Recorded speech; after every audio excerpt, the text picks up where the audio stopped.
quand on n'a pas l'écoute de Christ, on se paye. Amen. Offrir son corps. Offrir son corps. Offrir son corps. Dis à ton voisin, offre ton corps. Offre ton corps. Offre ton corps. Voilà. Et offrir son corps, c'est offrir trois choses. Un, offrir son temps. La chose que tous les chrétiens musulmans, bouddhistes, athées, tout le monde a en commun, c'est 24 heures. Tout le monde a ça en commun. Le riche, le pauvre, le grand, le petit, le fort, le faible, le malade, le guéri, tout le monde a 24 heures. Qu'est-ce qu'on fait de nos 24 heures? Qu'est-ce qu'on fait de nos 24 heures? Je ne parle pas des 7 jours de la semaine, je suis seulement sur 24 heures. Qu'est-ce qu'on fait de nos 24 heures? Le temps. Le temps. Quand on parle d'offrir son corps, c'est offrir son temps. 2. Les ressources. Offrir ses ressources.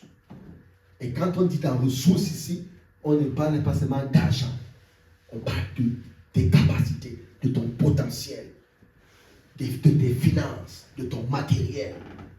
On parle de ce que tu sais faire, ce que tu peux dire, ce que tu peux donner à l'église pour le corps de Christ. Tu sais faire l'événementiel. Il y a des campagnes qu'on organise. Pourquoi tu n'es pas appelé pour faire ça? Oui. Si telle église organise une campagne, normalement l'église il doit amener les instruments là-bas. Oh non, ils font la campagne.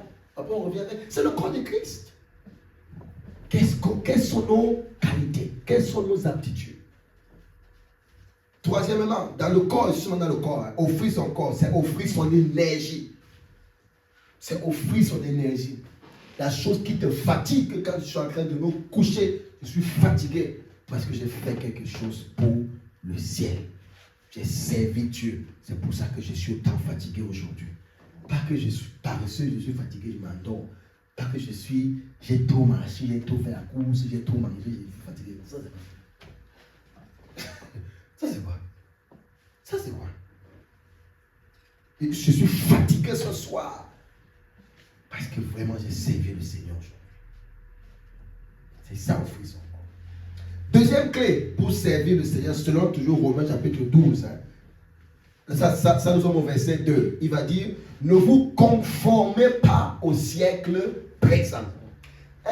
Une personne qui veut servir le Seigneur de manière adéquate ne se conforme pas au siècle présent. Peut-être le monde, la phrase là est trop compliquée. Ne marche pas comme le monde marche. Ne s'identifie pas au monde. On voit la différence entre lui et le monde. On voit la différence. On voit la différence. Il ne se conforme pas au siècle présent. Oh, le monde a dit que les femmes de 18 ans doivent être comme ça. Les femmes de 20 ans doivent être comme ça. C'est le monde qui a dit. Ce n'est pas moi, ce n'est pas la parole de Dieu qui l'a dit. C'est le monde qui a dit. Je ne me conforme pas au siècle présent. Parce que si tu sais Dieu et tu te conformes au siècle présent, tu vas ramener le monde dans l'église. Et c'est le même monde qui va te stopper. Parce qu'au moment où Dieu va vouloir que tu sois en train d'étudier sa parole, c'est là où les fêtes de Noël seront en ville. Il va falloir que tu ailles visiter. C'est là où il y aura plein de choses. Tu ne peux pas te conformer au monde. Tu ne peux pas. Le monde a un système. Et c'est pourquoi la Bible dit que celui qui aime Dieu est ennemi du monde. Tu ne peux pas aimer Dieu et aimer le monde, c'est impossible. Tu dois faire le choix. C'est dans à ce niveau-ci que les chrétiens bagarrent. Et là, tu dois pouvoir faire le choix. Que ça, je suis ça. Ça, je ne suis pas ça. Ça, je fais ça. Ça, je ne fais pas ça. Je dispose mon corps pour le Seigneur. Je ne me conforme pas au siècle présent. Le siècle, quand on parle du monde, on parle des systèmes du monde. Tout système qui t'éloigne du Seigneur. Tout système qui t'éloigne de la communion fraternelle. Tout système qui t'éloigne de la prière. Tout système qui t'éloigne du jeûne. Tout système qui t'éloigne de l'étude de la parole. Tout système qui t'éloigne de l'évangélisation. Tout système, tu ne dois pas te conformer à ça. C'est ça, ne vous conformez pas au siècle présent. Mais il va dire quoi? Mais au contraire, soyez transformés par Le renouvellement de l'intelligence. Ça veut dire quoi ce verset? Le renouvellement de l'intelligence. Les gens croient que c'est la magie. Non, ça veut dire que ce que tu connais, on doit changer ce que tu sais déjà.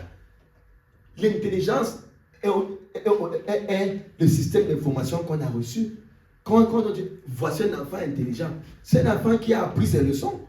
Ce que le prof a donné, il a bien appris, il a assimilé, il a retenu et il compose avec. Donc les informations qu'il a dans son cerveau, c'est ça son intelligence. Maintenant, quand on dit donc qu'on doit renouveler notre intelligence, on est transformé par le renouvellement de notre vie. On doit changer ce qu'on sait là. Il y a des gens qui ont passé 30 ans dans certaines religions. Quand ils viennent à l'église, ils doivent changer leur pensée. Ils doivent changer leur enseignement. Ce n'est pas tout ce qu'on t'a enseigné quand tu as commencé dans les églises qui est vrai. Tu dois changer. Tu dois être continuellement dans la connaissance de l'évangile.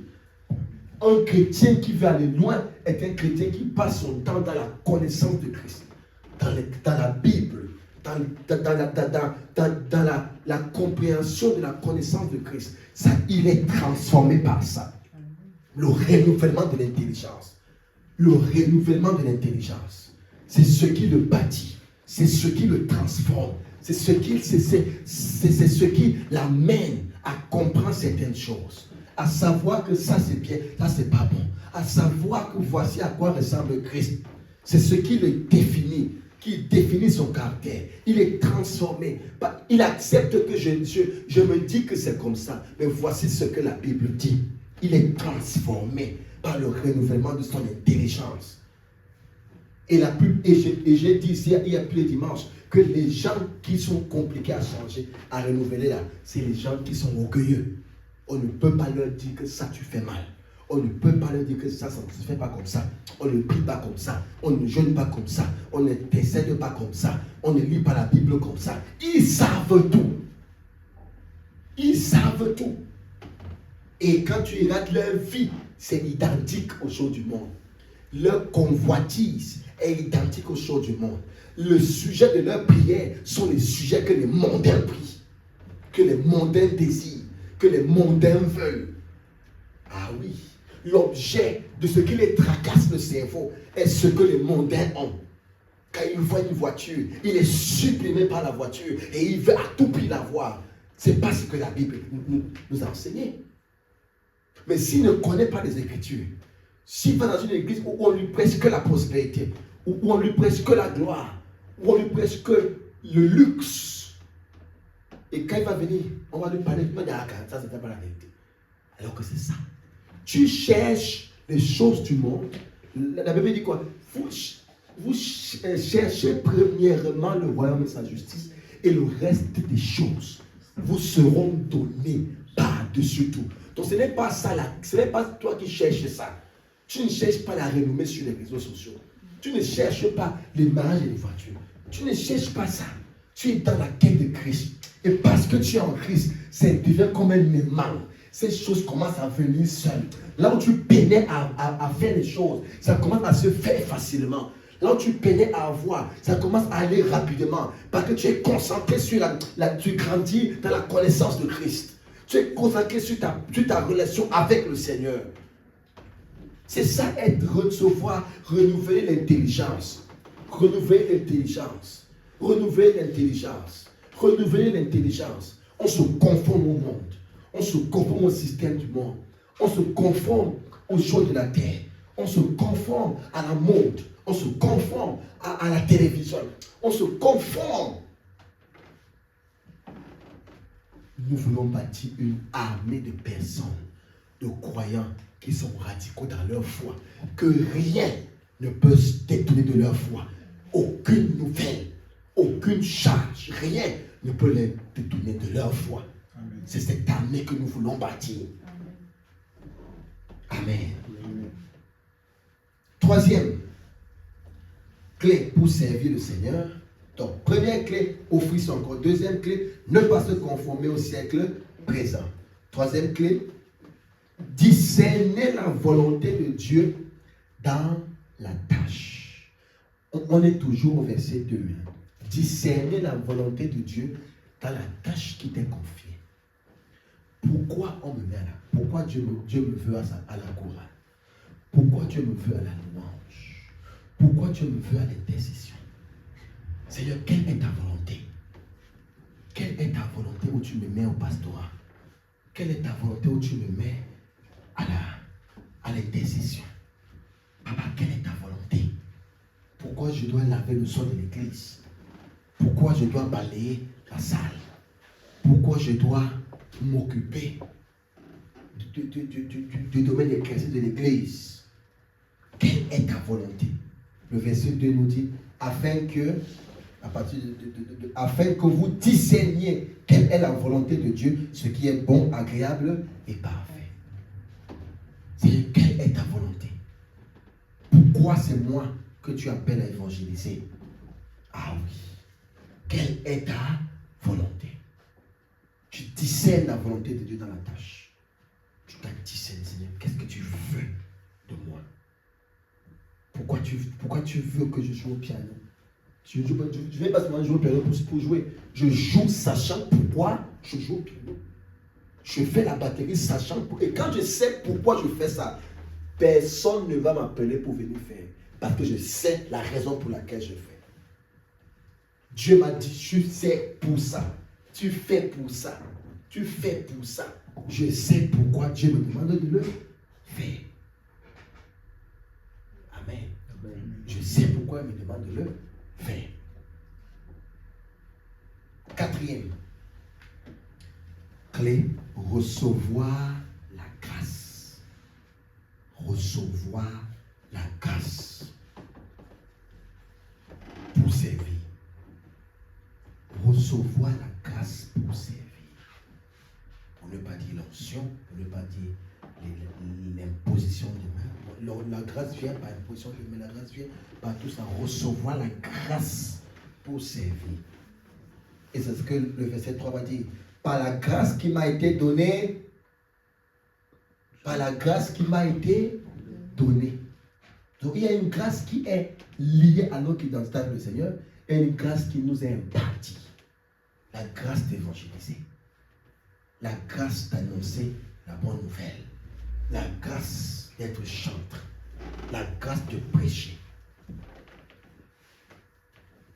La grâce d'écouter la parole. Quand la sœur prie, elle dit, je prie, j'ai entendu un mot. C'est comme ça que le prophétique commence. On commence par entendre. Oui, il y a 4 dimensions des prophètes, du prophétique. Il y a ceux qui entendent, il y a ceux qui voient, il y a ceux qui ressentent, il y a ceux qui démontrent. La démonstration de la puissance, le ressenti. C'est-à-dire, je peux être face à quelqu'un, ça m'est arrivé plusieurs fois, face à une personne, j'ai subitement mal au pied. Parce que je suis face à la personne. Là, je sais que la personne a mal au pied. Je suis dans le ressenti. Il y a ceux qui entendent, ceux qui reçoivent. Une personne peut avoir les 4 domaines clés. Et une personne, quand on va commencer l'école du ministère, je vais enseigner clairement sur ça. Une personne peut avoir les 4 domaines, ou alors une personne peut avoir un domaine qui domine les autres. Et donc, lui, il voit. Quand il dit voilà, il voit vraiment, il voit clair. Il te dit clairement ce qui va arriver dans 2 heures. Ce qui arrive, il sait. Celui qui l'entend, il entend très bien. Il peut maintenant discerner, ça c'est la voix de Dieu, ça c'est la voix d'un ange, ça c'est la voix de l'ennemi, ça c'est la voix du tentateur, ça c'est la voix d'un démon, parce qu'il y a la voix du tentateur, il y a la voix des démons. 2 voix différentes. Il y a la voix, il y a notre voix interne. Il y a maintenant le don de discernement nous permet de discerner les anges. Donc, il faut comprendre toutes ces choses. Et ça vient d'une grâce qu'on reçoit. Une grâce qu'on reçoit.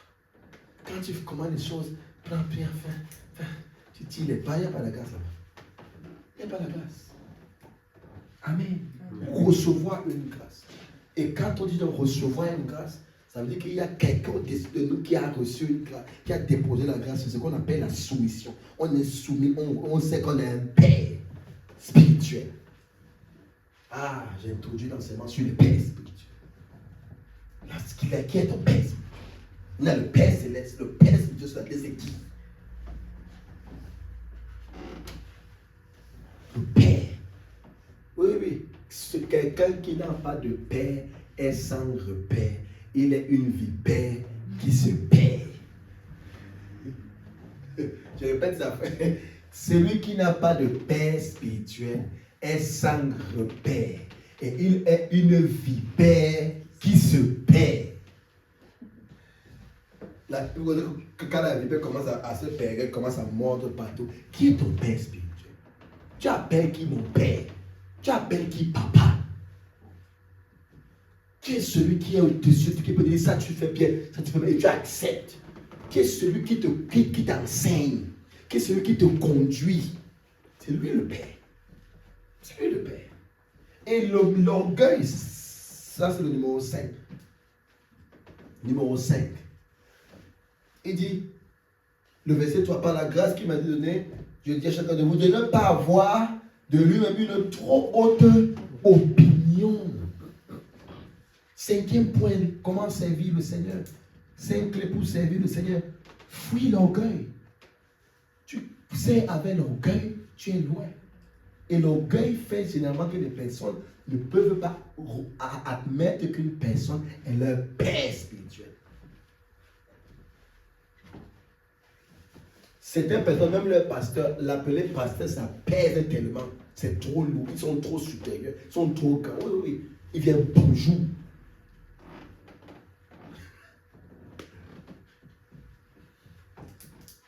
Quelqu'un ne peut pas voir Jésus et dire Jésus. Quoi? Dans le règne de l'esprit, tu vois Jésus, tu dis Jésus. Toi-même, tu vas mettre un mot devant au Seigneur Jésus, au Papa Jésus. Toi-même seul, tu vas mettre.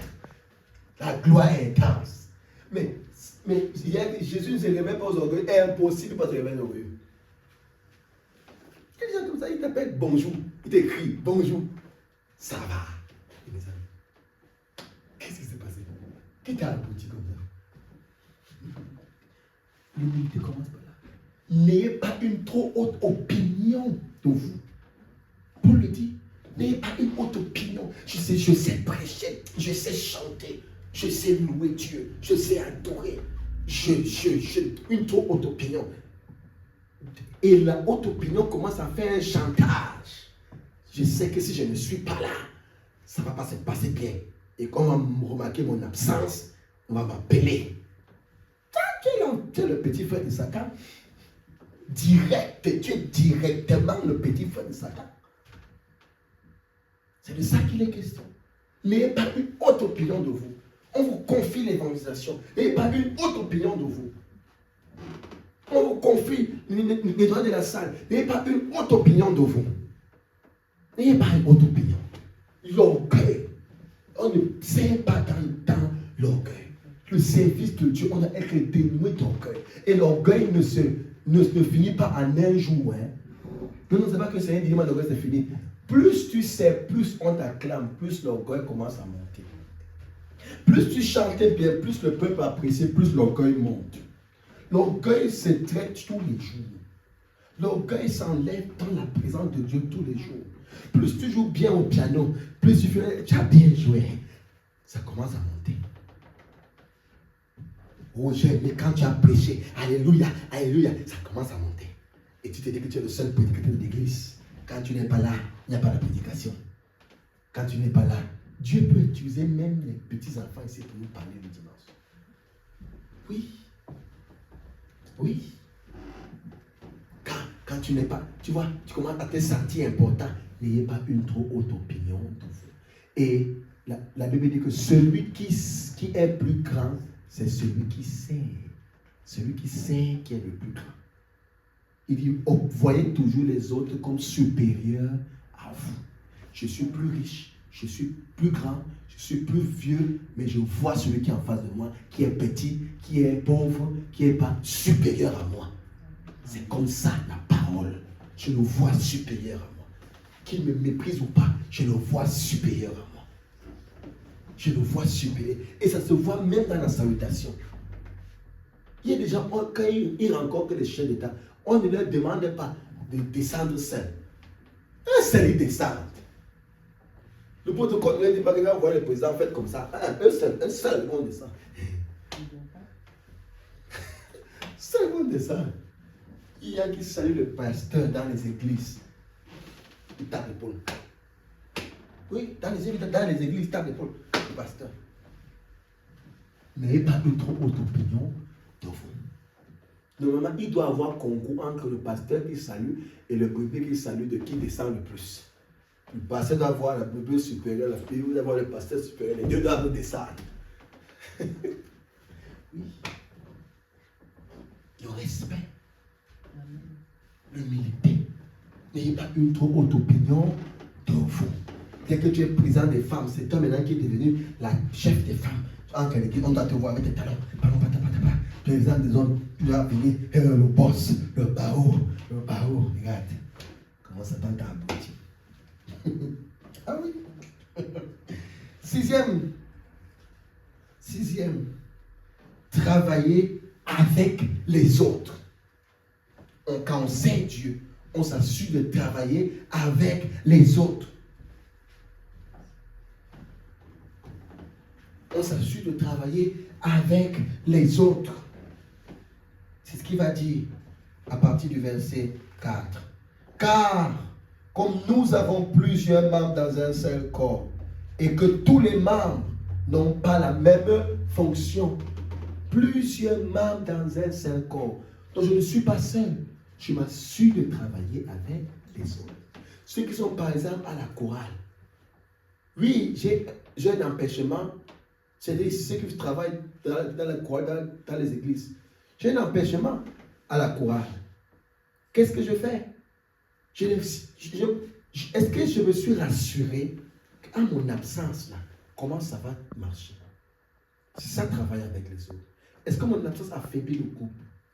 Est-ce que ma bouderie affaiblit le couple? Est-ce que ma façon de faire nuit à l'ensemble de l'équipe? C'est ça. On travaille en fonction des autres. Je commence pas à venir chanter à 10h jusqu'à midi. Non, il y a l'adoration. Non, il y a la prédication. Je travaille en fonction des autres. Et avec les autres, on travaille en synergie. Je ne suis pas le seul. Je ne suis pas le seul. Septième clé. Servir selon le modèle de Christ. Servir selon le modèle de Christ. Le verset 5 nous dit, nous sommes un seul corps en Christ. Donc, servir selon le modèle de Christ. On sert selon le modèle de Christ. On sert selon le modèle de Christ. Servir selon le modèle de Christ. Huitième clé. Et là, on va voir ça à partir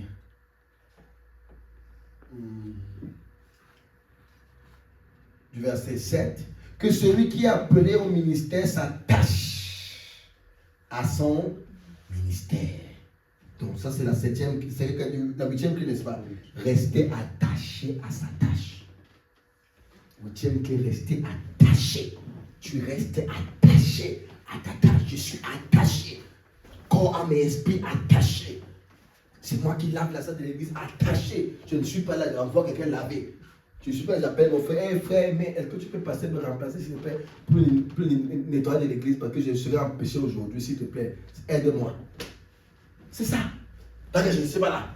On se lève où je te trouve. C'est moi qui conduis le pasteur. Tu appelles. Je ne peux pas égoïste. C'est moi qui suis à la radio, à la télévision, à la machin, c'est là. Tu es dans le service. Tu es comment? Dans le service. Service selon le modèle. Il dit s'attacher, rester attaché à sa tâche. Tu restes attaché à ta tâche, attaché au service. Je suis pasteur, je reste attaché au pastorat. Je suis évangéliste, je reste attaché à l'évangélisation. Je suis prophète, je suis attaché à la prophétie. Je suis apôtre, je reste attaché à l'apostolat. Je suis docteur, je reste attaché au doctorat, à l'enseignement. Je suis attaché à mon ministère. J'aime ce que je suis, à tête et reste comment?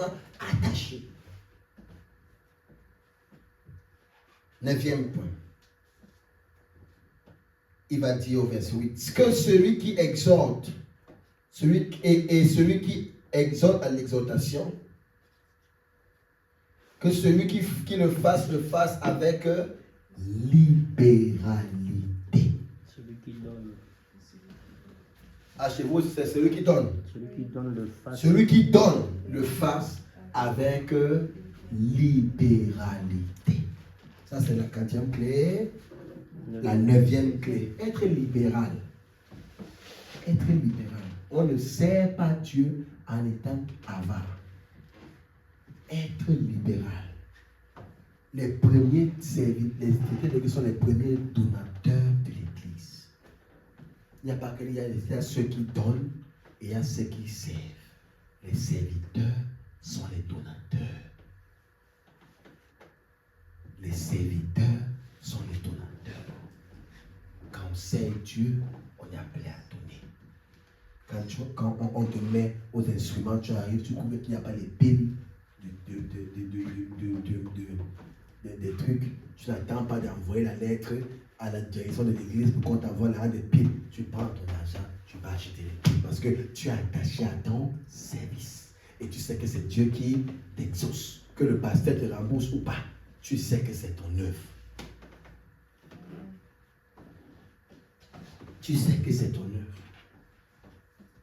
Être libéral. Il y a une histoire de quelqu'un qui devait diriger l'université, qui devait prendre en charge la grande commission de la gestion de l'université. Et on appelle le responsable, devait partir, donc on change de responsable. Il ne savait pas qui choisir parmi son conseil. Et il va voir l'homme de Dieu.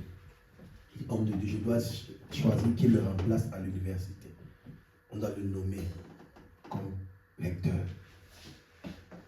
Le prophète lui dit, la personne qui a donné le plus parmi ceux du conseil, c'est la personne là que tu mets recteur. Qui a donné le plus. Et il va. On place, on voit ce cas de il donne ça comme ça, il donne comme ça, il donne comme ça, il donne comme ça. Ah, il donne le plus. On l'a mis recteur. Pourquoi? On dit non, pourquoi on doit voir celui qui a l'argent? Parce que si avant qu'il ne soit recteur, il donnait autant sans avoir même l'idée qu'un jour il sera recteur. S'il est recteur, il va tout faire pour la boîte. Il y a des gens qui attendent qu'il soit pasteur pour donner à l'église. Non, on voit déjà ça de base. Un serviteur est le premier donateur dans l'église. Moi, je n'aime même pas les gens qui amènent leur argent à l'église sans servir. Pas aller avec. C'est dedans. C'est ça le service. C'est vraiment que celui qui donne le face avec libéralité. Après, il dit que celui qui préside le fasse avec zèle. Donc, 10e clé, servir avec zèle. Servir avec zèle. On est zélé. Il dit le zèle de ta maison me dévore. On est zélé. On sert avec zèle. On prie, on intercède avec zèle.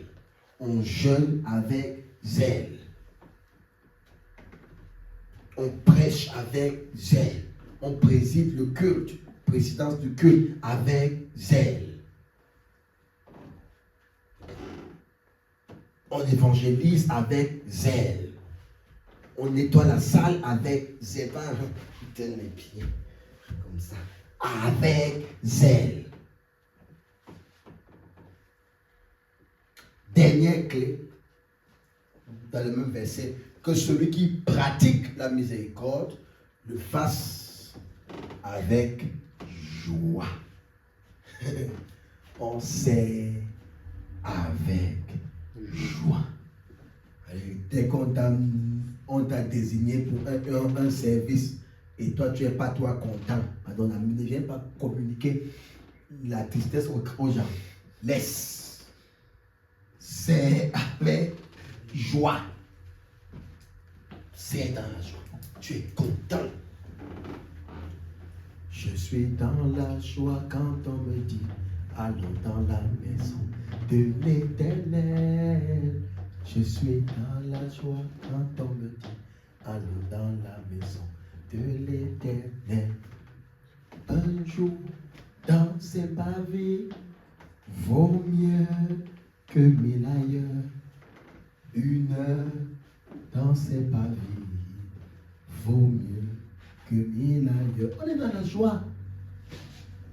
Oui, elle a même église ici. Quand les gens vont venir marcher, ils vont encore venir salir. Laisse ça donc pas chez toi. Oh, c'est avec joie. Voilà pourquoi le chrétien doit avoir la joie dans son cœur. Le royaume de Dieu consiste à quoi? L'amour, la joie et la paix. La joie dans le cœur. La joie dans le cœur. Donc, première clé, s'il faut récapituler, première clé, offrir son corps. Deuxième clé, ne pas se conformer au siècle présent. Troisième clé, discerner la volonté de Dieu dans la tâche. Quatrième clé, recevoir la grâce. Cinquième clé, fuir l'orgueil. Sixième clé, travailler avec les autres. Septième, servir selon le modèle Christ. Huitième, s'attacher à sa tâche. Neuvième, être libéral, de savoir donner. Dixième, servir avec zèle. Onzième, servir avec joie. Que Dieu nous bénisse. Voilà les clés pour servir le Seigneur. Amen, amen, amen.